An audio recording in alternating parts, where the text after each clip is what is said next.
How do you get through tough times? How do you survive when it feels like your world is falling apart? Our resilience is being tested right now, and we need all the help we can get. There is so much suffering with a pandemic and an economic crisis and with political violence and police violence and everything else. And that's not even to note the personal struggles with mental and physical health that many of us were going through before the outside world got so intense. Some days it just feels like it is too much to bear. How do we ever get through to the other side? And just to be personally vulnerable with you here for a second, let me tell you that I have broken down in ways over the past few months that I did not ever think that I would or could. Sometimes when people ask, so how are you doing? I'm like, you could not possibly be serious with that question. There is no way that you want the real answer. You do not want to know. All of which is to say that I really needed to hear what Lucy Hone, today's guest and an expert on well-being and resilience, I needed to hear what she had to say. In her TEDx Christchurch talk, she talks about the research on coping with sorrow and tragedy, but also her own journey back to hope and strength and life after the unthinkable happened to her.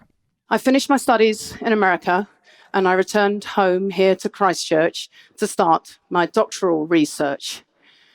I'd just begun that study when the Christchurch earthquakes hit. So I put my research on hold and I started working with my home community to help them through that terrible post-quake period. I work with all sorts of organizations, from government departments to building companies and all sorts of community groups, teaching them the ways of thinking and acting that we know boost resilience. I thought that was my calling, my moment to put all of that research to good use. But sadly, I was wrong. For my own true test came in 2014 on Queen's birthday weekend. We and two other families had decided to go down to Lake Ohau and bike the Alps to Ocean. At the last minute, my beautiful 12-year-old daughter, Abby, decided to hop in the car with her best friend, Ella, also 12, and Ella's mum, Sally, a dear, dear friend of mine. On the way down, as they travelled through Rakaia on Thompson's track, a car sped through a stop sign, crashing into them and killing all three of them instantly. In the blink of an eye, I find myself flung to the other side of the equation, waking up with a whole new identity. Instead of being the resilience expert, suddenly I'm the grieving mother, waking up not knowing who I am, trying to wrap my head around unthinkable news, my world smashed to smithereens. If you're listening and you are struggling, I hear you. I feel you. Lucy hears you and she feels you too. You are not alone. And as Lucy is about to tell us, there is a path through. I'm Chris Duffy, and this is How to Be a Better Human. We'll be right back. We're back. Today we're talking with Dr. Lucy Hone, an expert on resilience and well-being. Kia ora, as we say down here in Aotearoa, New Zealand. I am Dr. Lucy Hone. I'm a co-founder and co-director at the New Zealand Institute of Wellbeing and Resilience. I think maybe we should start by just talking about the word resilience for a moment. You study it both academically, but also you do a lot of work with the practical implications of resilience. But I think it's also one of those words that people really throw around a lot and mean a lot of different things with. So when you say resilience, what do you mean by that? Such a good point. And it drives me nuts that people just band this word around without really understanding that there's some real kind of myths here. So we define resilience as a person or an organization's ability to adapt and flex and steer through some form of adversity and challenge, so that they can continue to function reasonably well or get back to functioning reasonably well, and also learning from it. I think those are all the important parts of it. You've got to have adversity, and it's about managing to kind of, keep the show on the road despite what's happening to you, so that you continue to function in a, pretty reasonable fashion despite what's going on. But I also truly believe that it is about adaptation. It's about a process of learning and flexing and changing and growing as we go. Personally, I think many people have been dealing with these ways in which life has thrown us unexpected curveballs.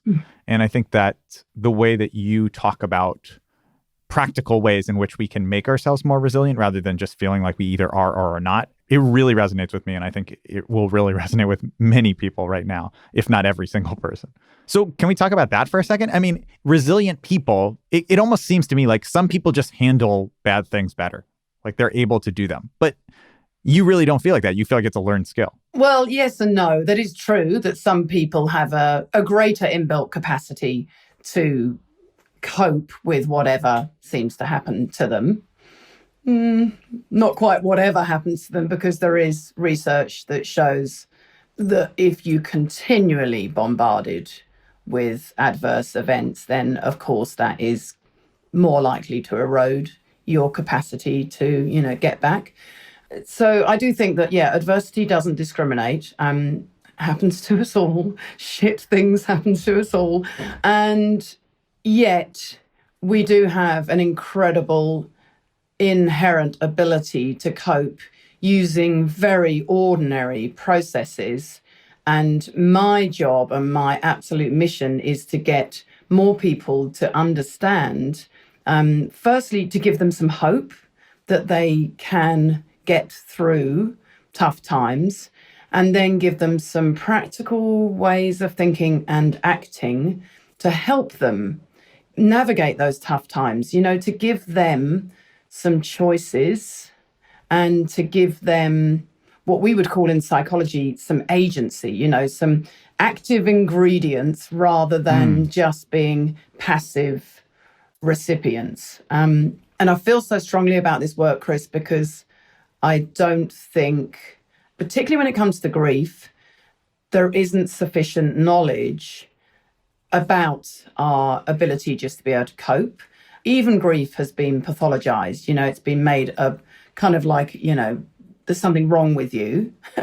I'm on a new mission now to help people understand a bit more about coping with loss. And I feel like one of the hard parts of dealing with the things that you would need to be resilient about, whether it's illness or injury or loss or heartbreak or assault, anything that is one of these really big challenging things, it feels like as a society, we often don't address them. And so we don't really have the context for what is normal and how and what is not normal and what is okay and what is not okay. It's just like these are things that we'd rather not think about at all. Yeah, and I think this is a really important point to make, that we need to step away from the happyology and the Instagram world that life's all kind of la-la and pretty and beautiful and happiness is all that counts.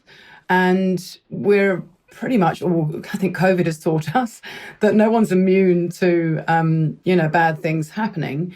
And so it is really important that we enter a much more open dialogue about what that feels like, and to not brush our negative emotions aside, but to learn how to sit with them and live in that uncomfortableness alongside starting to piece our lives back together. Has been the most incredible discovery for me, is that you can grieve and live at the same time. People have got out of the habit of talking about death. There's a lot of euphemisms used in, passing on. My daughter was killed. She died.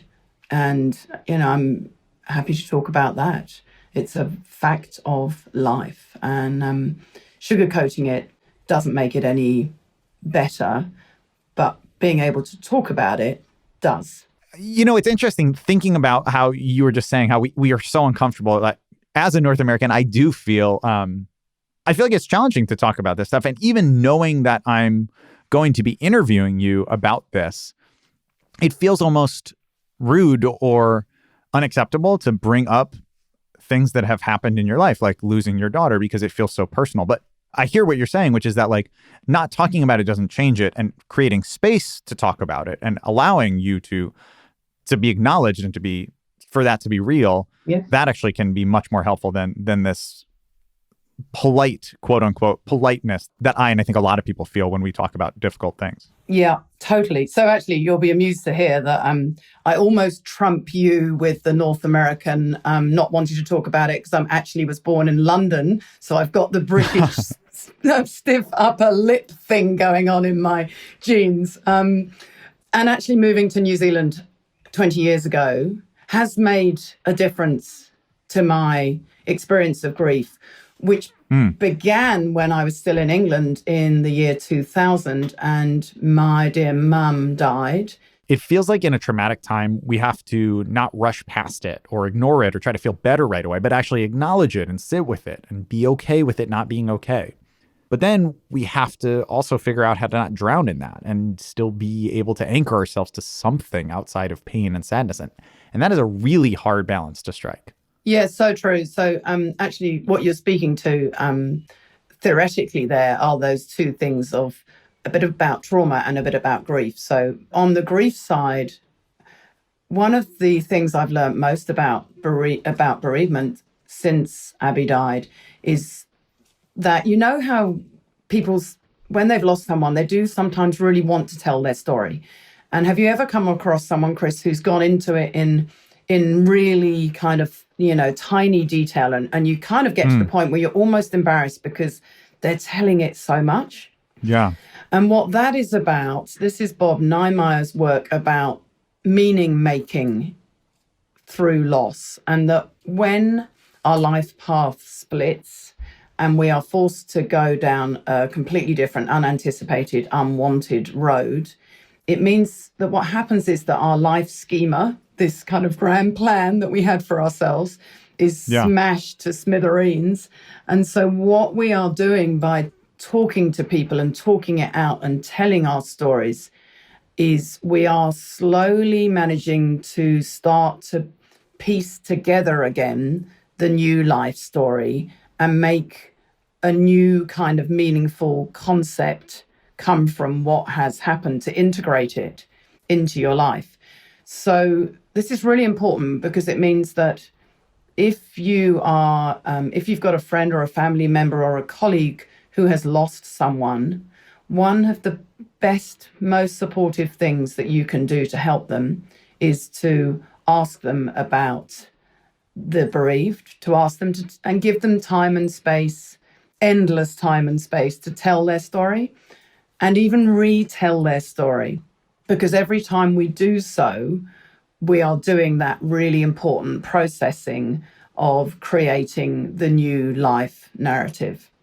One of the other great advancements in bereavement research is that when someone dies, you don't have to sever your connection with the dead. And that actually what we are doing in the bereavement process is creating and cultivating a new ongoing relationship with those who we've lost. So in doing this work for me, I am kind of keeping Abby's place in the world alive. I'm building a legacy and making even her short life of just 12 years count for something more. I'm kind of perpetuating her contribution to the world. And that's I love that. really, I love the idea. Warming. Yeah, I love that. I love the idea of continuing the relationship. I think it's a really important part of learning to relearning to live in the world, to learn to live without those that we've lost, is to work out how we can continue a relationship with them, to continue to talk about them in our lives, to talk about them to other people, to have aspects of them, build those into your life. So in my workshops, I often talk to people about what is the legacy of the deceased? What did they teach you and how have you changed because of them? When you live in a way that recognizes the impact that the deceased has on you, then you are keeping them and their legacy alive. We're going to hear Dr. Lucy Hohn's strategies to tap into your resilience and get through tough times. And we have so much more right after this, so don't go anywhere. And we're back. You gave this TED Talk, this is a really beautiful TED Talk, and you gave that in August of 2019, which is not that far ago. And yet, I think at the time that you were giving it, most people would have only felt like this was relevant to them if they themselves had personally experienced loss or bereavement. And yet now, it kind of feels like this is the default state for the world. Like, so many people right now are just grieving a loss of what we thought our lives were going to be, or someone that we have lost, or even if we haven't directly lost a person, we almost certainly know someone who has lost someone or who has lost a job or a relationship. There's been this huge global trauma in so many ways. Let's listen to what you had to say in your talk back in 2019. These are my go-to strategies that I relied upon and saved me in my darkest days. They're 3 strategies that underpin all of my work, and they're pretty readily available to us all. Anyone can learn them. You can learn them right here today. So number 1, resilient people get that shit happens. They know that suffering is part of life. This doesn't mean they actually welcome it in. They're not actually delusional. Just that when the tough times come, they seem to know that suffering is part of every human existence. And knowing this stops you from feeling discriminated against when the tough times come. The real tragedy is that not enough of us seem to know this any longer. We seem to live in an age where we're entitled to a perfect life, where shiny, happy photos on Instagram are the norm, when actually, as you all demonstrated at the start of my talk, the very opposite is true. Number 2, resilient people are really good at choosing carefully where they select their attention.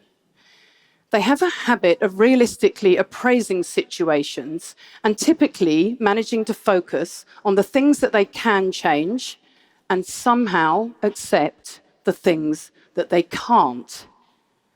This is a vital, learnable skill for resilience. As humans, we are really good at noticing threats and weaknesses.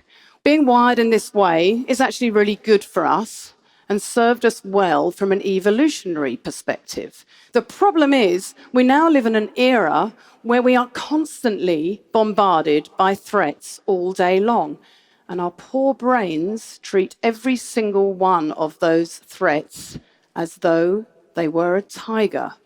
Our threat focus, our stress response is permanently dialed up. Resilient people don't diminish the negative, but they also have worked out a way of tuning into the good. Number 3, resilient people ask themselves, is what I'm doing helping or harming me? This is a question that's used a lot in good therapy. And boy, is it powerful. This was my go-to question in the days after the girls died. I would ask it again and again. Should I go to the trial and see the driver? Would that help me or would it harm me? Well, that was a no-brainer for me. I chose to stay away. But Trevor, my husband, decided to meet with the driver at a later time. Late at night, I'd find myself sometimes poring over old photos of Abby, getting more and more upset. I'd ask myself, really? Is this helping you or is it harming you? Put away the photos, go to bed for the night, be kind to yourself. This question can be applied to so many different contexts. Is the way I'm thinking and acting helping or harming you in your bid to get that promotion, to pass that exam, to recover from a heart attack? Asking yourself whether what you're doing, the way you're thinking, the way you're acting is helping or harming you puts you back in the driver's seat. It gives you some control over your decision-making. I wonder if there have been any new resilience strategies that you have seen or that you've experienced personally or in your work during this time that have come about? It's such a good question. And you're right that, I've been in this field for 11 years now. And Dr. Denise Quinlan, who's my co-director at the Institute, she and I always kind of laugh about the fact that we've been in this field for, her 13 years, me 11 years, and that for most of that time, no one was ever interested in our work. And then because I live here in Christchurch, we had some terrible earthquakes. So that kind of woke up my local region to the fact that the ways that we think and act as individuals, as communities, and as, societies have a huge impact on our resilience. And then we also had that awful mosque shooting. Do you remember in March 2019? And so that, that's woken us up to it again. And now it feels like the world has also, sadly gone through the same experience of just realizing how important it is to understand more about the way you think and act and how that helps or harms you. And I think, to be honest, for me, the same strategies seem to work, whatever the disaster. We've had a couple of earthquakes. We had that mosque shooting. We've had COVID. I've lost my daughter and my mother. And, the same kind of strategies seem to work for me. But what COVID has really taught and reminded me is how much our resilience comes from our internal resources and our external environments. And unless you are lucky enough to live in a supportive society and community and workplace, then it is so much more of a challenge to dig for your resilience and get through. That makes me think, too, whether there's a link between trauma and resilience. I've always thought that one of the strangest expressions that we have, it's a common knowledge, but I don't think it's true, is what doesn't kill us makes us stronger. Because, at least in my experience, and also I think you can just observe, plenty of things that don't kill you don't make you stronger. They can often leave you like weaker and vulnerable and broken. So I think there's kind of in some ways this like valorization of it's great to be injured. It's great to have trauma. It's great to have bad things happen because that makes you stronger. And I'm not sure that that's really true at all. No, I don't think it's true. And it's certainly not true when you've got a lot of layers of hardship, with poverty. If you've got no job, nowhere to go, you can't get out of the house. Certainly it's much, much harder to be resilient and it's possible, but boy, is it hard work, every day to get up and try and make the best of what you've got. That's tough. You said that the kind of three crucial things that regardless of what you're going through that you've really found work for you and work in general. And I use it all the time. Back in March when the world was truly spinning on its axis, I remember thinking to myself, okay, quickly I need to get out of all my news notifications because it felt like we all had that moment, didn't we, where it was all just way too massive for our poor brains to cope with. So, are they helping or harming me? That's a no-brainer. I've actually recently taken myself off Instagram because my 29-year-old niece said she had. And I thought, oh, that's so good. She kind of gave me permission because she's young and cool. And I thought, okay, if she has, then I can.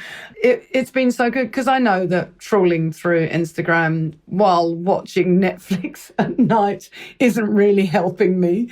And it's been good. So whether it is, the extra glass of wine, not patching up an argument with a friend, whatever it is, it's a great question to really put yourself in the driver's seat to say, is this helping or harming me in my quest to get through this? Yeah, it's so interesting because I think there's especially with social media, right? There's so many people who are like, oh, it's all good, it's all bad, or, is it helpful? Should I be on? Should I not be on at all? And I feel like you've actually framed it in a way that makes so much more sense, which is just like, well, is it helping you or is it harming you? And if it's harming, how can you not do it in that way? And if there's not a way that you can use it and help you, then don't do it at all. You don't have to. I didn't actually have to take myself off Instagram. I just took it off my phone. So if I really want to go and look at Instagram, and if I want to post something, I still can use my laptop to do that. But it has to be much more determined and intentional. So that, in that way, that's worked for me. I've actually done the exact same thing, which I will say is probably not what anyone would recommend for my entertainment and comedy career, but certainly has been good for my mental health and for just not feeling this constant draw of having to do something that I know doesn't make me feel good. Okay, so you've kind of referenced some of these a little bit in this interview, and you've referenced them in several other interviews and talks that I've heard you give. What are some of the pieces of advice that you had heard before, or that people often believe about resilience or getting through tough things that you've heard and you want to debunk, or that you felt like, oh, this was totally not useful for me? In fact, it was the opposite. Yeah. So the fact that when our daughter was killed, we were told that we were prime candidates for divorce, mental illness, and family estrangement. I was like, wow. Seriously, thanks for that. Life was already pretty gloomy and dim. Thanks. You've just it's almost made like they were trying to worse. sell them to you. Yeah, and I can laugh about it now. You're a prime candidate for our new products. Yeah, great. Yeah, and I can laugh about it now, but at the time I was pretty furious and I've subsequently discovered that that is not true. Most of us just do get through somehow, and we actually get back to pretty normal functioning surprisingly quickly. And that's okay. So I want people to know that that is normal and that's okay. And don't let anybody make you feel like you're somehow not grieving properly because you want to go back to work or you want to go out socially. That's okay. That's normal. I'm curious you're obviously an expert, you're a professional in this, but you've also done a lot of research on how resilience and the strength to get through these moments can be taught. So what are some ways in which we can pass techniques or mindsets on to others who are in a bad place if we're the support system right now? Such a good question. So number one is to give them hope that they will get through it, and belief that they will get through it. So just saying to them, hey, we're here for you. You're going to be okay. We're going to get through this together. Take all the time you need, and I'm here to talk to you anytime you want. Tell me what you need, because I'm really here. And I think it's really important that we offer more than just emotional help or listening help, but also instrumental help. So that's another way you can help with anything from, cutting the grass to picking the kids up to any practical help, sorting out their IT, all of those things. There are lots of different ways that you can offer what we would call instrumental help. Yeah. I just know in my personal life that one of the things that has been so helpful is that, in the worst of times being like, okay, we just need to get through 1 hour. Can we just get like one good hour? And then when you have one good hour, then like the next day, it's like, can we get 3 good hours? Can we get 2 good hours? And then amazingly, at a certain point, I'm like, oh, it's been 2 good weeks. And also, grief doesn't go away, to understand that at some point, this COVID lockdown pandemic will end, and other people are going to require help once it's ended, going back to normal life without those that they have loved. And so developing any kind of rituals and habits, there's really great research around the importance of rituals, of kind of, what do we call them, sort of unofficial ways of remembering and memorializing those that have died. So whether it's lighting a candle or wearing the color nail varnish that your mother wore, or whether it's in one of my workshops, I once came across a man who went to the same barbers to have his hair cut every month that his father had always been to. So, just nice ways of drawing them into your life and bumping into them in your life. Well, I'm curious. So you seem to me like a very optimistic and fun person. Is that how you self-identify as well? I think, yes, I am basically what we would call realistically optimistic. So I hope for the best and I plan for the worst. Okay. I like that. That's like, I want the glass to be half full, but I also know exactly how full this glass is. Well, how do you cope then when optimism doesn't always seem realistic? And actually the research, maybe I am like this because the research suggests that it's really important to be pragmatic and really ruthlessly realistic about what we're up against. And that the people who have kind of runaway optimism, that kind of Pollyanna optimism of just going, everything will be fine, we'll all be out of, it just does set you up for disappointment. So I do definitely operate, as I say, and I know we'll get through this. I know it's going to take time. And I know that 5 or 6 years from now and 20 years from now, we're going to look back on this and just go, wow, what a crazy experience that was. So I try and put things in perspective, and I try really hard to focus my attention on the here and now and what I can control. You know, I know that I'm a little bit guilty of, I'm more than a little bit guilty of this. I'm totally guilty of this. And I think that there's a real generosity in the fact that you're willing to do it. But it must also be tough that so much of what people want to talk to you about and what people want to focus on is the hardest things that have happened in your life. It is. Like I said to you earlier on, Chris, it does make something good come out of the bad, and that works for me. I guess I just have to moderate it, and I'm pretty careful to look after myself too. So when we have someone on like you who's such an expert in how to be a better human, I'm also always curious, like, what are you doing? How are you trying to be a better human? Oh, well, thank you for asking me that. My husband and I have been to stay overnight on a marae, on a traditional meeting house, because in all of our work at the Institute and with another group I work for called Leadership Lab, we are intentionally, deliberately striving to increase our cultural competency to understand more about the Indigenous people of New Zealand, the Māori, and working with them and understanding their tikanga, their practices, their history, the intergenerational impact of colonization on them, and what we as Pākehā, which is their word for outsiders, white people, what we can do to dismantle the impact of colonization.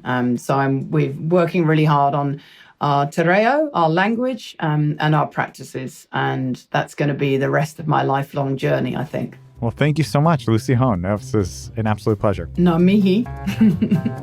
Thank you. Thank you so much for listening to this episode of How to Be a Better Human. That is our show for today. Thank you so much to our guest, Dr. Lucy Hone. I'm your host, Chris Duffy. This show is produced by Abhimanyu Das, Daniela Balarezo, Frederica Elizabeth Yosifov, and Karen Newman at TED, and Jocelyn Gonzalez, Pedro Rafael Rosado, and Sandra Lopez Monsalve from PRX Productions. For more on how to be a better human, visit ideas.ted.com. We'll see you next week.